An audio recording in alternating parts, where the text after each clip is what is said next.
हमें इस बिल के पास होने से खुशी है, मगर इसके साथ साथ एक चिंता भी है। Don't worry. Don't be scared. Don't be scared. We are discussing. डरो मत. कुछ चीजें दलगत राजनीति से ऊपर होती हैं और महिलाओं का सशक्तिकरण और भागीदारी मुझे लगा था उसमें से एक है। मैं आज प्रधानमंत्री मोदी और उनकी सरकार एक नया बिल ला रही है, महिला आरक्षण बिल, या फिर कहें कि नारी शक्ति वंदन अधिनियम। दूसरी तरफ महिलाओं की क्या स्थिति है देश में, वो आप सब देख ही रहे होंगे। ऐसा क्यों बोल रहा हूँ वो समझ लीजिए। एक तरफ ये बिल लाया जा रहा है, दूसरी तरफ हमारी रेसलर्स आज तक न्याय की गुहार लगा रही हैं। मणिपुर का मामला हम सबको मालूम है। पूरे देश में हर दिन लगभग 86 रेप केस हो रहे हैं, लगभग 49 महिलाओं के साथ अभद्रता हो रही है।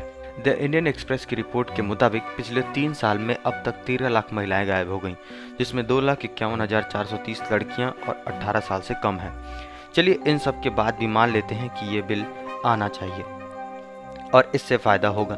लोकसभा और राज्यसभा में महिलाओं की संख्या में बढ़ोतरी होगी, बल्कि ऐसा कहें कि हर 3 सांसदों में से एक सांसद महिला सांसद होगी।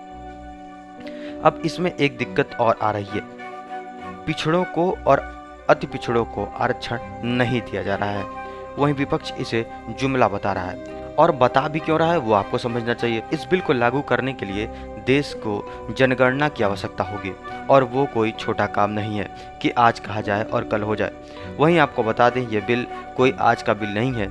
मई 1989 में पूर्व प्रधानमंत्री राजीव गांधी ने इस पर पहली बार बात की थी, और गांव और शहर की महिलाओं के सशक्तिकरण के लिए एक बिल लाते हैं जिसमें 33% आरक्षण की बात कही गई थी, और बिल लोकसभा में पास हो जाता है, राज्यसभा में पास नहीं हो पाता है।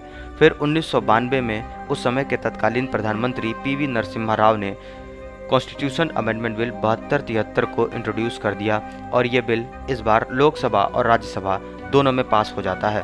और इसी बिल के कारण आज हम 15 लाख महिलाओं को नगर पालिका और पंचायत चुनावों में देख पाते हैं। देश में फिर अटल बिहारी वाजपेयी की सरकार बनी, और इस आरक्षण को लोकसभा में लाने के लिए उन्होंने इस बिल को फिर से 1999, 2002, 2003 में लेके आए, लेकिन इस बिल को कांग्रेस का समर्थन होने के बाद भी पारित नहीं हो पाया।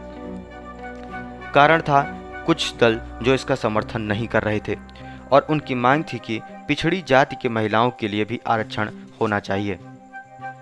सरल भाषा में समझिए कि इस बिल में पहले से ही SC ST के लिए आरक्षण है, लेकिन अन्य किसी भी जाति के लिए इसमें आरक्षण नहीं दिया हुआ है।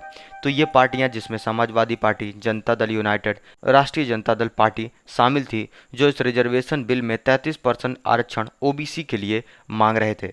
मतलब कि जितना भी आरक्षण महिलाओं को दिया जा रहा है, उसमें से भी 33% आरक्षण OBC को दिया जाए, OBC के महिलाओं को दिया जाए।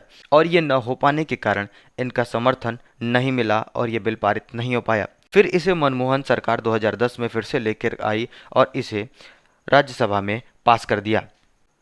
साफ मतलब समझ लीजिए कि यह पहले से ही राज्यसभा में पारित है, और अब फिर मोदी सरकार इसे ला रही है, और अभी भी कई समस्याएं हैं। सबसे बड़ी समस्या है कि अभी भी OBC का आरक्षण नहीं है इस बिल में, जिसकी मांग आज भी विपक्ष कर रहा है। दूसरी बात, अगर ये पारित कर दिया जाए तो भी ये 2024 में लागू नहीं हो पाएगा। कारण है कि लागू करने के लिए जनगणना की जरूरत है, ये बात इसमें ही लिखी है, और वो अभी हो नहीं सकता, और अगले चुनाव 2029 में होगा। यानी ये साफ है कि ये 2029 से पहले लागू नहीं हो सकता है। धन्यवाद। फिलहाल आप इस बिल के बारे में क्या सोचते हैं कमेंट करके जरूर बताएं। धन्यवाद। वीडियो अच्छी लगी हो तो वीडियो को लाइक करें, चैनल को सब्सक्राइब करें।